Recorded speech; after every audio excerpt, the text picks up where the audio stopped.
Howdy, howdy. Frosty510 here. Welcome to a defense video. This is rallying the troops, whatever troops there are. The Stellar Blade is an amazing game and well worth trying out.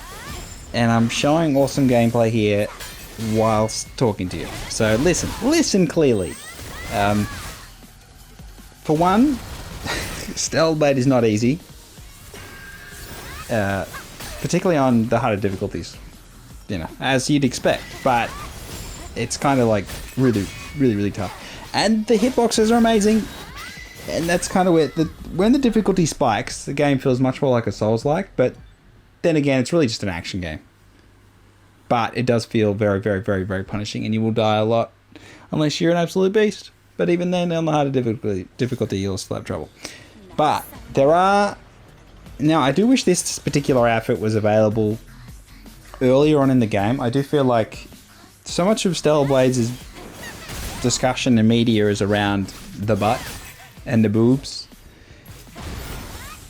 and it really does do a disservice to the actual quality of the game, which has very little bugs. I did find one recently though. There was a new one, but that was not a big deal. I'm sure they'll take care of it. But very little bugs, fantastic performance on console. And I think when the PC release comes about, there's going to be a whole bunch of people going, was it any good though? All we hear about is, you know, the bits and bobs. And that's what this video is about. I'm showing you the good. Now, I'm not necessarily performing at my best. I'm getting better, don't worry. Just watch, I'll get better. But I really want to show. There are a number of different dodging mechanics. You can see the blue light, and then when she does a pink light later. So there's a bunch of stuff going on. The bosses do have a lot of health, but it's not. It feels daunting, but once you understand that you have to whittle away their armor and then you do more damage, it makes it a little bit easier to understand. So it's a very rewarding game once you understand what you're doing. Once you understand that there's ways you can take out the basic mobs really easy in some zones. There's a mix of smaller linear missions in areas, and then there's like wide open zones where you can sort of run around and do some side missions and meet people and talk and stuff. So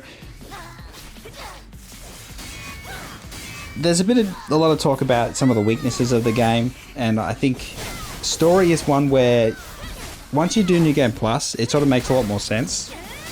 And you understand kind of the driving force behind things. And that kind of takes away some of the criticism, in all honesty. It's kind of...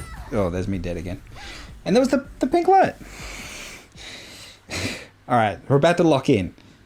Just bear with me. I'm locking in. You do have a bunch of different tools at your disposal, different combos you can lean into. I favored one combo through my first playthrough, and then I realized that one special attack was way more powerful than the others. It's just more from a power point of view in terms of controlling the fight. So there's some combos that allow you to knock the opponent over or to stun them, and then that really helps when you're just building certain strategies. You do have different builds, different equipment you can put on that changes the way you play and where your focus is. And look at me, I'm popping off now. So you have a special dodge where you have to do dodge backwards, and then you can still dodge anyway. So it's one of those things where it doesn't lock you in just because the mechanic asks you to do something. Doesn't mean you have to do that. You can actually have some room to be flexible. You get cinematic things. It's a very cinematic game, very action-packed. The story, again, makes more sense in New Game Plus, which is a bit of a shame. But it's still nice to see the lore of the world, because it is a post-apocalypse, kind of an apocalypse world. So humanity has fallen, and what's left is what's left. And learning about the various parts of that is really interesting. But at the same time, not necessarily as deep as other games. But look at this thunderstorm. That is... Oh, we're good. Alright, we're at the end of the video. I showed you my awesomeness. See, I did lock in. I'm a beast, and then I got clapped. That's one of the hardest bosses in the game, but worth fighting. Play the damn game, it's good. It's not just about